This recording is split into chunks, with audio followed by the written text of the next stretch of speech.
Que el Dios Altísimo de los cielos, Yahweh, le bendiga a cada uno de ustedes, queridos amigos y hermanos. Un saludo de parte de la Iglesia Evangélica La Vida Verdadera desde Panamá. Y un saludo de su servidor, su hermano Sonny, aquí con un estudio más de las Sagradas Escrituras. Hoy tenemos un tema importante: ¿quiénes pasarán la tribulación y la gran tribulación? Un tema muy importante que lo sepamos, hermanos. Así que aprovechamos también para mandarle un abrazo y un saludo a todos los hermanos allá en el norte de América, hasta Washington, a Sudamérica también, y a los hermanos que se reúnen allá en República Dominicana. Un abrazo ahí a los hermanos de La Romana. Así que pongamos atención en este estudio. Llama a tus amigos, a tus familiares, tu esposo, esposa, a tus hijos, y pónganse cómodos en sus hogares, en sus asientos, frente a tu televisor, a tu tablet o tu celular. No olvides que este es un canal sin fines de lucros, así que tú puedes suscribirte en forma gratuita a este canal para que recibas las notificaciones de cada vez que subimos un programa a la plataforma, te lleguen rápidamente las notificaciones. Así que, hermano, pendiente. Así que vamos a este estudio. Así que pongamos atención, Biblia en mano y tus apuntes. Comencemos. Hay muchas personas predicando actualmente de que la iglesia pasará a la gran tribulación. En la Biblia hay bases suficientes que nos afirman que la iglesia del Señor no pasará a la gran tribulación. Surge la pregunta entonces: ¿quiénes pasarán? ¿Quiénes pasarían la gran tribulación? Una pregunta que muchos cristianos nos hacemos. Existen varias posiciones doctrinales y todas defienden la verdad. Dan versículos que sustentan, según ellos, su postura. Pero la mejor respuesta que tendremos para saber si es la correcta sobre esta postura es leyendo sus argumentos, ver su veracidad, autenticidad y confiabilidad, comparándola a la luz de la Sagrada Escritura, la Santa Biblia. Después de leer el contexto de la palabra de Dios, estudiar los versículos y las palabras en el original, del idioma en que fue escrito estas palabras, su significado correcto, la clave sería la que no presente contradicciones o confusiones o errores, que esa sea la más confiable y verídica, porque la palabra de Dios es perfecta. Recordemos que la palabra es completa y no se presta a malas interpretaciones, no se presta para confusiones o errores como el hombre ha tratado de llevar la palabra de Dios para desvirtuarla, quitarle la veracidad y el peso de lo que corresponde a la Sagrada Escritura, que es la verdad absoluta para todo cristiano. Las interpretaciones de los hombres son las que ocasionan entonces estos errores, estas confusiones, que no deben, que en vez de aclarar las cosas las empeoran y entorpecen y confunden entonces aquel que no estudia como debe ser las Sagradas Escrituras, porque la palabra de Dios es perfecta. Vámonos al libro de Génesis, al principio del libro sagrado. Vámonos al capítulo 29, vamos a leer del verso 26 al 30. Y esto es nomás para comprender a qué se refiere cuando hablamos de semana bíblicamente. Vamos a ver qué dice la palabra de Dios. Y Labán respondió: ¿no se hace así en nuestro lugar que se dé la menor antes de la mayor? Cumple la semana de esta, y se te dará también la otra, porque el servicio que hagas conmigo otros 7 años. E hizo Jacob así, y cumplió la semana de aquella, y él le dio a Raquel su hija por mujer, y dio Labán a Raquel su hija, su sierva Bilha, por criada. Y se llegó también a Raquel, y la amó también más que a Lea, y sirvió a Labán aún otros 7 años. Aquí estamos entendiendo, hermanos, cuando la Biblia, la palabra de Dios se refiere a una semana, que una semana bíblica van a corresponder a esto, a los 7 años. De acuerdo a lo que dice la Biblia, y así nos narra el libro de Génesis, el tiempo de Jacob. Le tocó trabajar para tener a su esposa. Ese es el tiempo. La esposa amada, fue de 2 semanas que tuvo que trabajar, donde cada semana consta de ¿cuánto? De 7 años. De esta manera, el suegro de Jacob le juega vivo y este tiene que trabajar el doble.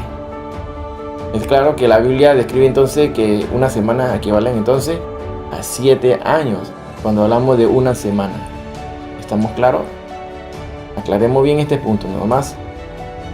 Así lo enseña la Biblia, donde se declara la profecía de la semana 70 de Daniel, donde dichas profecías se han dado al pie de la letra. Lo que dice la Sagrada Escritura, tenemos que estar claros en esto, de que ya se han cumplido con exactitud 69 semanas. Recuerden que en la semana 70 de Daniel, que lo encontramos en Daniel capítulo 9, ahí se define la historia completa del pueblo de Israel, donde se han cumplido 69 semanas. Esto equivalen, si lo multiplicamos por 7 cada semana, esto nos corresponde a 483 años. Y el total es de 490 años, que es el calendario profético de Dios. Se han cumplido 69 semanas. Estamos en ese impasse, lo que se llama como el tiempo de la gracia, el tiempo de la iglesia, que ya está a punto de culminar. Esos 2000 años están a punto de terminar. De esta manera iniciaría la última semana. Esa es la que hemos estado hablando en múltiples programas, que él corresponde a la semana 70 de Daniel. Esa semana 70, que son esos 7 años que corresponden a la tribulación y a la gran tribulación. Recuerden que son 2 periodos que constan de 3 años y medio cada uno, que sumándolo da a 7 años. O son 2 periodos de 42 meses, o 3 años y medio, o 1260 días en una primera fase y 1260 días en una segunda fase. Es definitivo que el papel de Israel como el reloj profético, Dios lo ha utilizado para que el hombre lleve así el crono, o sea, la cronología. Recuerden que el cronos es el tiempo del hombre. De ahí viene la palabra cronología, o sea, el orden de los diferentes eventos que están por venir y se darán en forma breve a la humanidad. La semana 70, que corresponden a la última semana de la profecía de Daniel, es la en que la humanidad estará a punto de experimentar. Y está pronto a eso que venga. Por lo tanto, la semana 70 consta de esos 7 años, hermano. 7 años que están divididos en 3 años y medio, que corresponden a la tribulación, que es la fase inicial, y a una segunda fase, que es la gran tribulación. Son esos 2 periodos, hermano. Entonces repasemos las diferentes posturas doctrinales respecto, que hablan al arrebatamiento y la relación con la semana 70 que habla el libro de Daniel. Aquí vemos el listado de las doctrinas y su posición respecto al arrebatamiento. Hemos hablado en programas anteriores de estas posturas, pero vamos a hablar un poquito más de esto. Tenemos la postura de la pretribulacionista, tenemos la midtribulacionista, tenemos la preira y la posttribulacionista. En la pretribulacionista, esta posición doctrinal considera que la iglesia es arrebatada antes de iniciar esa semana 70 y es librada de los 21 juicios de la ira de Dios. Es la postura que va de acuerdo a lo que establece la palabra de Dios, sin forzar ningún versículo, sin hacer una mala exégesis y sin darle una interpretación privada, como dice 2 de Pedro 1:20. La posición midtribulacionista. Esta posición doctrinal considera que la iglesia pasará los primeros 42 meses en la tierra y que el arrebatamiento es aproximadamente a la mitad de la semana 70. Considera que es antes de la gran tribulación, que duran los últimos 42 meses finales de la semana 70, como lo dice Mateo 24, Mateo 20, Mateo 21 y Apocalipsis 13:5. Esta posición está diciendo que la iglesia pasa parte de la semana 70 en la tierra.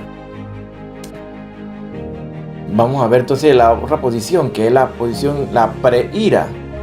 La preira. Esta posición doctrinal considera que es el arrebatamiento, es hasta después del sexto sello, y lo ubica en la segunda mitad de la semana 70, un poco antes de terminarla.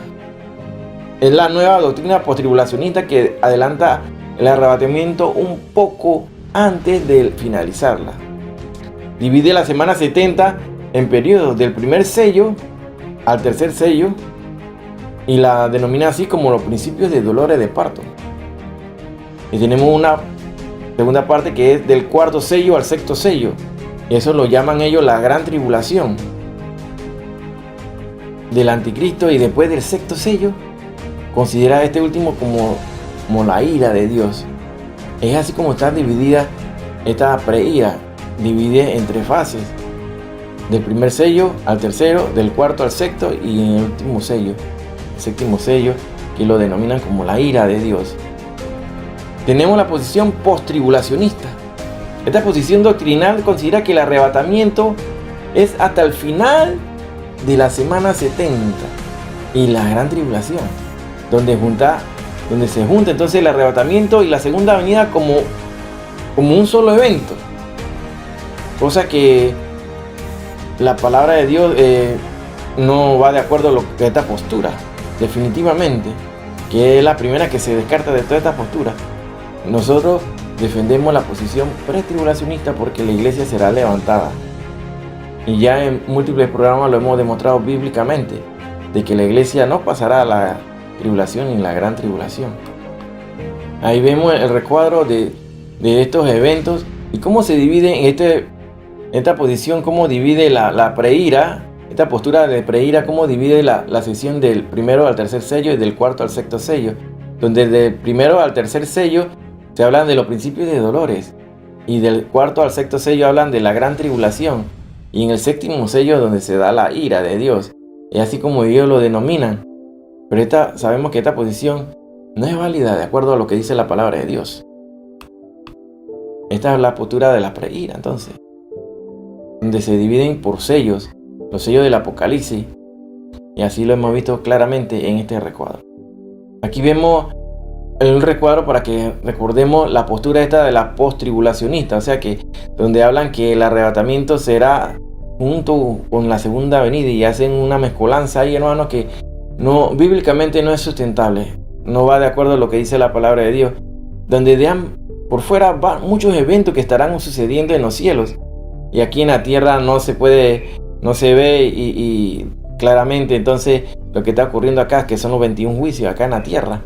Allá arriba va a haber celebración, en los cielos va a haber fiesta, va a haber la cena del Cordero, las bodas del Cordero, los entregas de los galardones en el tribunal de Cristo.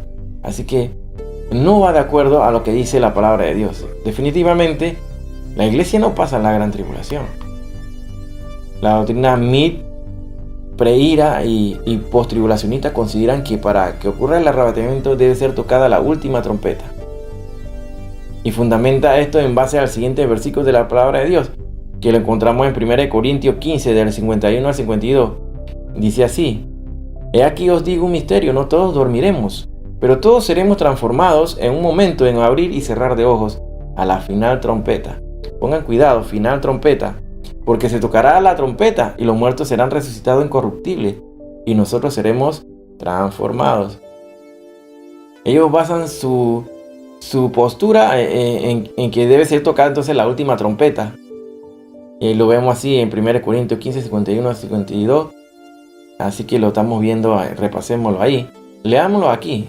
Aquí lo estamos poniendo en 1 Corintios 15, de 51 al 52. Y lo he puesto en azul, donde dice a la final trompeta, para que quede claro ese punto de lo que quiero tocar. He aquí os digo un misterio, no todos dormiremos, pero todos seremos transformados en un momento, en un abrir y cerrar de ojos. Estamos hablando del rapto, del arrebatamiento de la iglesia, donde estarán dos juntos en el campo, uno será tomado y el otro dejado. Así es, a la final trompeta, porque se tocará la trompeta y los muertos serán resucitados incorruptibles y nosotros seremos transformados. Hay algo que vamos a aclarar también sobre la palabra resucitar y resurrección, así como la trompeta final o a la final trompeta, que son dos cosas diferentes. Si leemos correctamente encontramos grandes diferencias. Primero, que dice que la palabra de Dios a la final trompeta, dice no última trompeta. No es una serie de trompetas, sino de sonidos para que sea el arrebatamiento. Comprobamos las diferencias entre a la final trompeta del arrebatamiento con la última trompeta de los juicios de Dios. Cuando habla última trompeta se refieren a esos juicios. Recordemos eso, hermano. Importante es diferenciar el término a la final trompeta y la última trompeta. A la final trompeta no es lo mismo que la última trompeta. Hay muchas palabras, es la diferencia y no hay que confundirla. Estas cosas se refieren a dos eventos diferentes. Cuando habla la palabra de Dios así claramente, que a la final trompeta no es lo último que le estoy diciendo, que a la última trompeta. A la última trompeta es cuando se refiere a los juicios de Dios. A la final trompeta es el arrebatamiento. ¿Vemos la diferencia? Entonces ahí tenemos que ir discerniendo y escudriñando más a profundidad las diferentes palabras que se utilizan para dar una mejor exégesis, una mayor explicación de la palabra de Dios. Leamos ahí en Apocalipsis 11:15. Ahí nos habla del séptimo ángel. Dice: el séptimo ángel tocó la trompeta.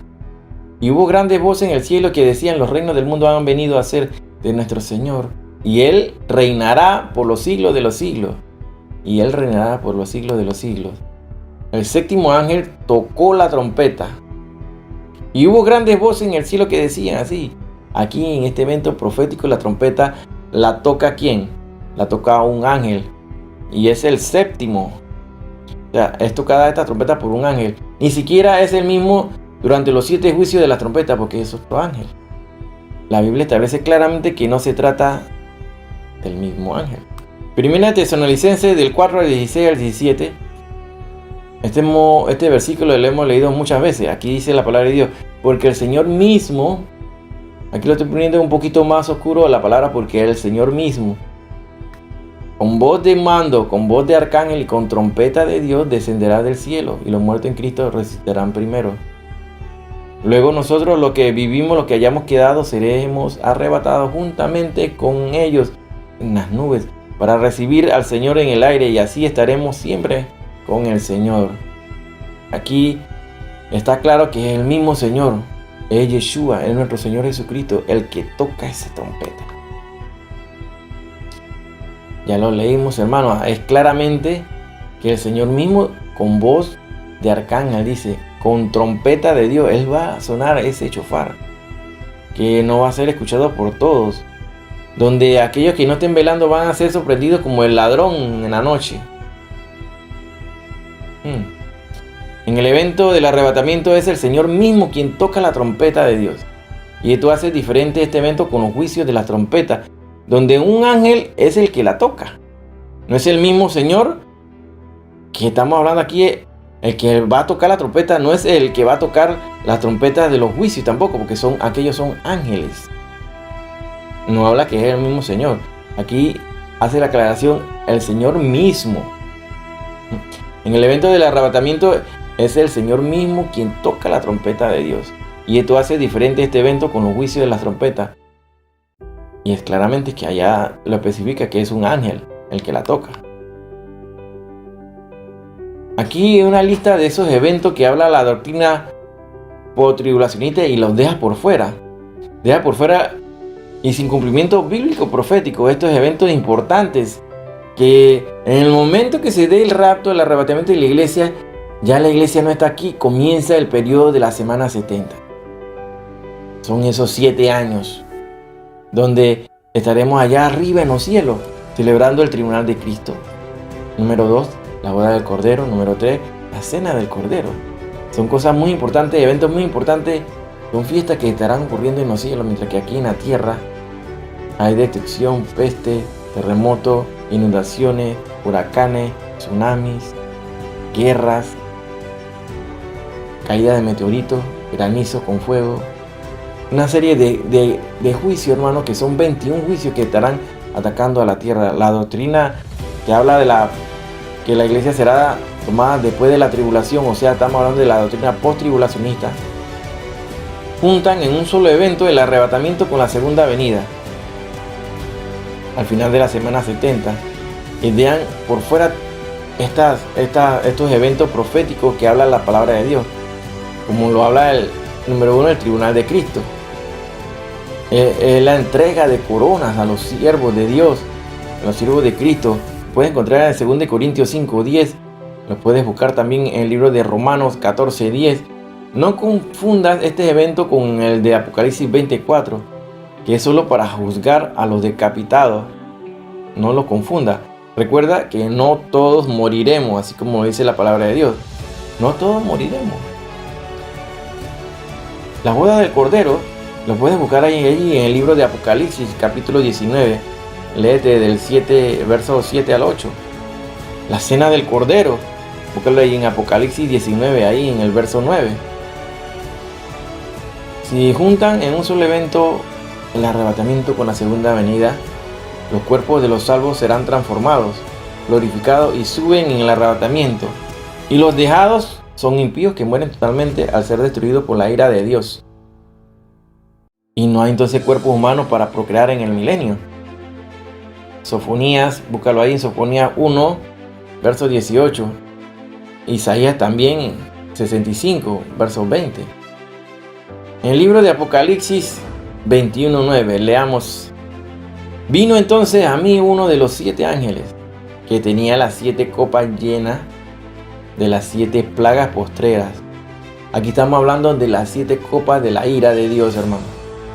Mire, leamos nuevamente. Vino entonces a mí uno de los 7 ángeles, uno de los 7 ángeles, que tenía las 7 copas. Estamos hablando de las 7 copas de la ira de Dios. Las 7 copas llenas de las 7 plagas postreras, y habló conmigo diciendo: ven acá, yo te mostraré la desposada, la esposa del Cordero. Miren, aquí en esta profecía se llama mucho la atención, y es muy importante recalcar aquí lo que está sucediendo. Aquí las 7 copas del aire están llenas, todavía no han sido derramadas sobre la tierra. ¿Y a quién se refiere con ven acá que te voy a mostrar la desposada? O sea, la esposa del Cordero. La esposa del Cordero es la iglesia. Estamos hablando que la iglesia no está en el periodo de la tribulación, ni en la gran tribulación. No está en ese momento aquí, porque está en los cielos. Si Dios se lo está mostrando y le dice que ven acá, te mostraré la desposada, ¿a qué se refiere? Entonces, esto deja totalmente por fuera estas doctrinas que hablan de que la iglesia pasará la gran tribulación. ¿Estamos claros? Demostrado bíblicamente. Es un versículo que habla en forma literal. La esposa, que es la iglesia, ya está en el reino celestial antes que termine la semana 70. Definitivamente la iglesia no está. Lea con cuidado, las 7 copas aún están llenas. No han sido derramadas por el ángel. Juan nos lleva a ese pasaje donde ese ángel le dice: ven acá, te mostraré la desposada, la esposa del Cordero. Demasiado claro, literalmente, este versículo. Rompe con esa teoría postribulacionista. Nos indica este versículo literalmente que la esposa del Cordero ya estamos en el reino celestial, antes de que sean derramadas las 7 copas de la ira de Dios sobre la tierra. Comprueba este versículo que no se puede juntar el arrebatamiento con la segunda venida en un solo evento, porque aún falta por cumplirse 7 eventos de las copas, entre ellos el Armagedón, la desaparición mundialmente de las islas, el gran terremoto mundial, cual nunca ha habido, el granizo gigante de gran peso que corresponde a un talento, que es igual a 40 kilos, 40 kilogramos. Queda claro que no se puede unir en un solo evento entonces el arrebatamiento y la segunda venida de Cristo.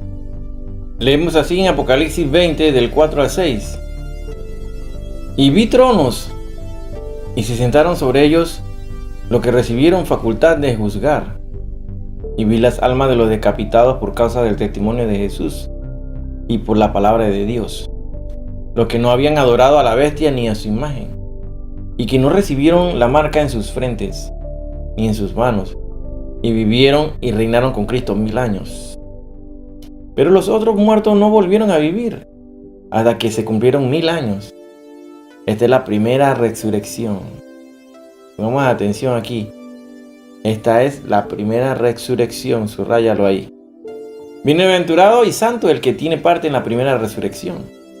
La segunda muerte no tiene potestad sobre esto, sino que serán sacerdotes de Dios y de Cristo, y reinarán con él 1000 años. Por si hay tronos y personajes sentados, y después se ven las almas de los decapitados, que son de la primera resurrección, aquí es cuando nos debe surgir esta pregunta. Entonces, ¿quiénes se van a sentar en los tronos para juzgar? En Mateo capítulo 19, verso 28 dice: y Jesús les dijo, de cierto os digo, que en la regeneración, cuando el Hijo del Hombre se siente en el trono de su gloria, vosotros que me habéis seguido también os sentaréis sobre 12 tronos, para juzgar a las 12 tribus de Israel. Si contesta que son los apóstoles, entonces estamos hablando de los primeros miembros de la iglesia de Cristo. La pregunta sigue en pie. Entonces, ¿a qué hora fueron arrebatados para estar sentados en los tronos y listos para jugar? En la pregunta, entonces. Porque los muertos en Cristo resucitarán primero, dice. Es el momento cuando recibiremos cuerpos incorruptibles e inmortales y subiremos a la nube en el encuentro con Cristo. Pero esto es el arrebatamiento. Es imposible entonces ignorar esto que está claramente especificado en la Biblia. Hagamos un alto aquí. Vamos a hacer una diferencia importante entre lo que es la palabra cuando se refiere a resucitar y cuando se habla de resurrección en la Sagrada Escritura. Cuando se habla de estos términos, resucitar y resurrección, que no son la misma cosa. La palabra resucitar que se usa en el arrebatamiento viene de la palabra griega anistemi, que quiere decir levantarse, pararse, resucitar. Y la palabra resurrección, que encontramos en el Apocalipsis 24, viene de la palabra griega anástasis. Anástasis, que significa resurrección de los muertos, recobrar o recuperar la verdad espiritual. En 1 de Tesalonicenses, del capítulo 4, del 16 al 17, nos dice así: porque el Señor mismo con voz de mando, con voz de arcángel y con trompeta de Dios descenderá del cielo, y los muertos en Cristo resucitarán primero. Luego nosotros, los que vivimos, los que hayamos quedado, seremos arrebatados juntamente con ellos en las nubes para recibir al Señor en el aire. Leamos en Apocalipsis 20, del verso 4 al 6. Y vi tronos y se sentaron sobre ellos los que recibieron facultad de juzgar. Y vi las almas de los decapitados por causa del testimonio de Jesús y por la palabra de Dios, los que no habían adorado a la bestia y que no recibieron la marca en su frente ni en sus manos, y reinaron con Cristo 1000 años. Estos son los que tienen entonces la parte en la primera resurrección, hermano. Estamos hablando de aquellos que van a ser muertos durante la tribulación, la gran tribulación. Esos que serán decapitados, esos son los que participan en la primera resurrección. Cuando hablamos en el rapto, en el arrebatamiento, donde los muertos en Cristo, los que están durmiendo, los que duermen, no los que están, esos son los que van a resucitar primero. Ese momento es diferente a cuando se habla a la primera resurrección, que son los decapitados.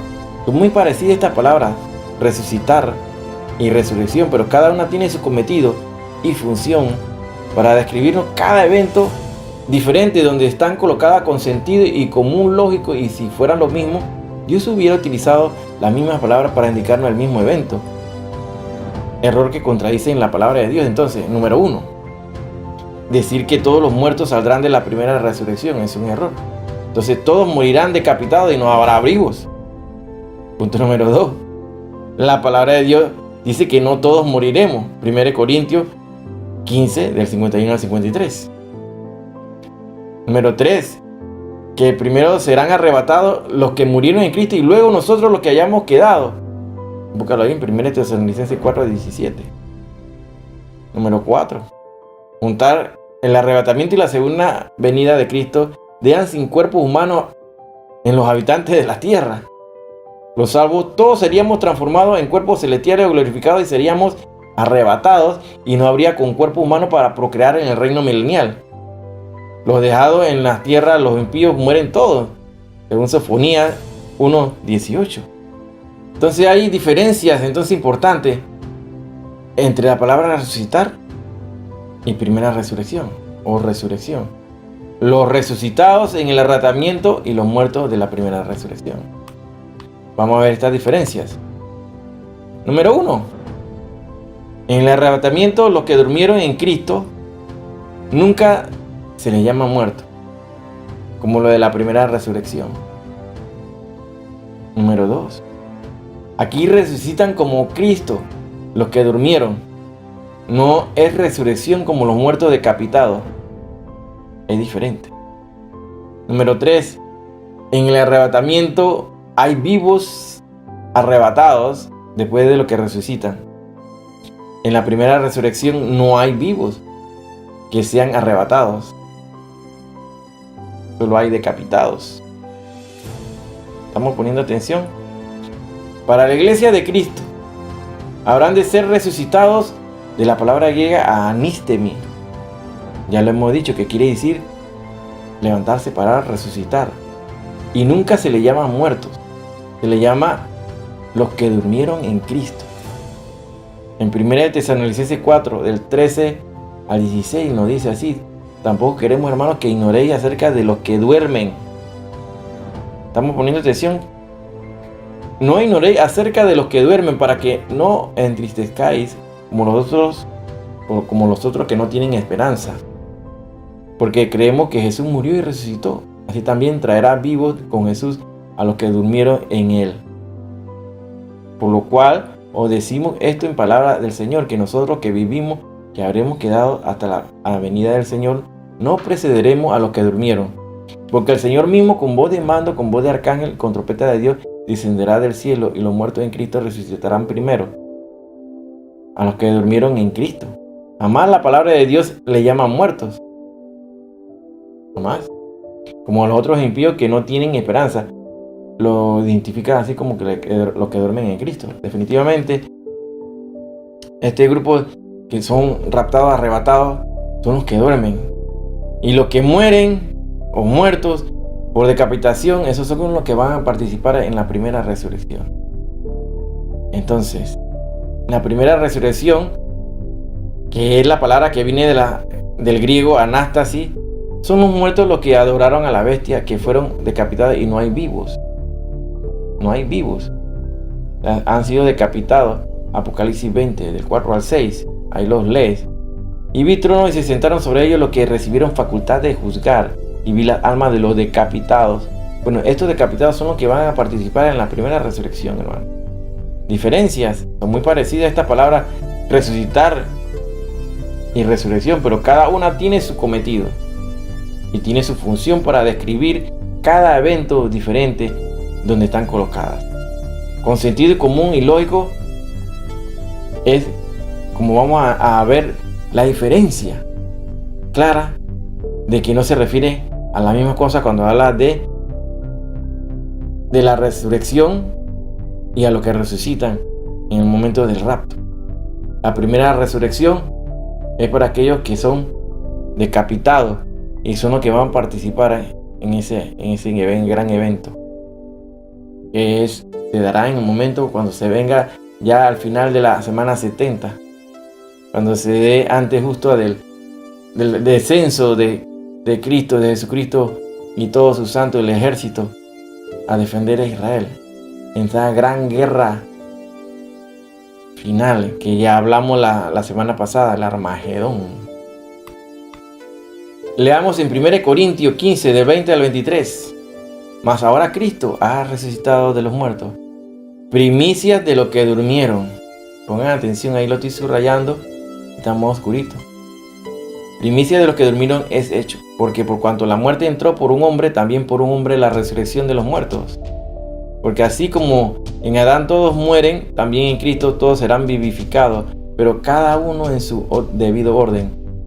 Ahí estamos el orden. Mira, 2 puntos. Cristo, número 1. Las primicias, número 2. Luego los que son de Cristo. Ajá. En su venida. Ahí estamos claros. Otra gran confusión, ¿no? Si leemos correctamente, respetamos las comas o signos ortográficos, entenderemos correctamente el orden y el contexto. Por eso es importante leer todo el contexto siempre y no hacer doctrina de un solo versículo. No se puede. Vemos el orden como se da. Número 1, Cristo. Número 2, las primicias. Número 3, luego los que son de Cristo en su venida. Cristo es la primicia de los que durmieron. Puedes buscarlo ahí en 1 Corintios 15, versos 20. Las primicias somos vivificados por el Espíritu, somos la iglesia. Buscas ahí en Romanos capítulo 8, del verso 22 al 25. Así dice la palabra de Dios, porque sabemos que toda la creación gime a una. Y aún está con dolores de parto hasta ahora. Y no solo ella, sino que también nosotros mismos, que tenemos las primicias del Espíritu. Ponga atención. La iglesia, nosotros tenemos las primicias del Espíritu, nosotros también, el mismo dentro de nosotros mismos, esperando la adopción, la redención de nuestro cuerpo. Es eso, hermano, esperamos el arrebatamiento, el rapto. Porque en esperanza fuimos salvos, pero la esperanza que se ve no es esperanza, porque lo que alguno ve, hay que esperarlo. Pero si esperamos lo que no vemos, con paciencia lo aguardamos. En Romanos 11, del verso 25 al 26 dice: porque no quiero, hermanos, que ignoréis este misterio, para que no seáis arrogantes en cuanto a vosotros mismos, y que ha acontecido a Israel endurecimiento en parte, hasta que haya entrado la plenitud de los gentiles. Y luego todo Israel será salvo, como está escrito: vendrá de Sión el libertador. Luego los que son de Cristo en su venida. Primero aquí hace claramente una referencia a la palabra de Dios. Luego los que son de Cristo. Luego, esta palabra luego, y esta palabra marca un tiempo después. Los que son de Cristo en su venida. Los últimos salvos y convertidos a Cristo, ¿quiénes son? Israel. En su segunda venida, cuando todo ojo lo verá. Así lo buscan en Apocalipsis capítulo 1, verso 7. En Zacarías también pueden leer Zacarías 12, del 10 al 11. Y derramaré sobre la casa de David y sobre los moradores de Jerusalén espíritu de gracia y de oración. Y mirarán a mí quien traspasaron, y llorarán como se llora por un hijo unigénito, afligiéndose por él como quien se aflige por el primogénito. En aquel día habrá gran llanto en Jerusalén, como el llanto del Adradrimón en el valle de Megido. Leamos ahí en Zacarías también 14, del 3 al 5. Después saldrá Jehová y peleará con aquellas naciones, como peleó en el día de la batalla, y se afirmarán sus pies en aquel día sobre el monte de los olivos, que está frente a Jerusalén al oriente, y el monte de los olivos te partirá por el medio, y huiréis al valle de los montes, porque el valle de los montes llegará hasta Asal. Huiréis de la manera que huiste por causa del terremoto en los días de Uzías, rey de Judá, y vendrá Jehová mi Dios, y con él todos los santos. Aquí ya venimos nosotros, hermanos. Léelo ahí en Zacarías 14, del 3 al 5. ¿Y cuándo será nuestra redención? Cuando esté completa o el total de la plenitud de los gentiles, que ahora formamos la iglesia de Cristo. ¿Y cuándo Israel será salvo? ¿Cuándo será salvo entonces Israel? La palabra de Dios es demasiado clara y contundente para que no seamos arrogantes, dice, e ignorantes de su misterio, y así entenderemos la palabra. Aquí hay una condición: Israel será salvo solo hasta que entre la plenitud de los gentiles, y esto será hasta que la iglesia sea arrebatada, sea levantada. Entonces Israel entrará nuevamente en el escenario profético, pero no olvidemos la cronología y el orden ante Dios. Para concluir, es necesario que leamos en forma correcta la palabra de Dios para poder realizar una exégesis correcta de lo escrito y no dar una mala interpretación y no dar una interpretación privada que no es permitido por Dios. Es necesario leer todo el contexto y no forzar las profecías y limitarse a un versículo, no leer el contexto de, por ejemplo, de 2 de Tesalonicenses, verso capítulo 2, del 1 al 16, es dejar en el aire varios eventos proféticos que nos dan un orden general de los sucesos. Si solo nos concentramos y leemos los versículos 2 de Tesalonicenses capítulo 2 del 1 al 3 sin leer el contexto, entonces estamos interpretando privadamente, y eso la misma palabra lo detesta, la palabra de Dios. Ahora entenderemos que hay un orden y requisitos de eventos proféticos para que se cumpla la segunda venida de nuestro Señor Jesucristo. Número 1, debe haber apostasía, apartarse de Dios por el pecado. Esto ya se ve en la propia iglesia cristiana actualmente, hermano. Número 2, que el Espíritu Santo sea quitado de medio. Dios es omnisciente, omnipresente, omnipotente. Jamás podrá ser quitado de la tierra el Espíritu Santo, pero sí de la función de redarguir y proteger a la iglesia. Recordemos la palabra de las vírgenes sensatas. Y esto será en el arrebatamiento. 1 Corintios 3, del 16 al 17 dice: ¿no sabéis que soy templo de Dios y que el Espíritu de Dios mora en vosotros? Si alguno destruyere el templo de Dios, Dios lo destruirá a él, porque el templo de Dios, el cual sois vosotros, santo es. Así lo dice la palabra de Dios en 1 Corintios 3, del 16 al 17. Aquí vemos por qué la iglesia, que son esas vírgenes sensatas, somos arrebatados antes que se manifieste el anticristo, porque somos templo de Dios y el Espíritu Santo mora en nosotros. Y si alguien quiere destruirnos, Dios lo destruirá.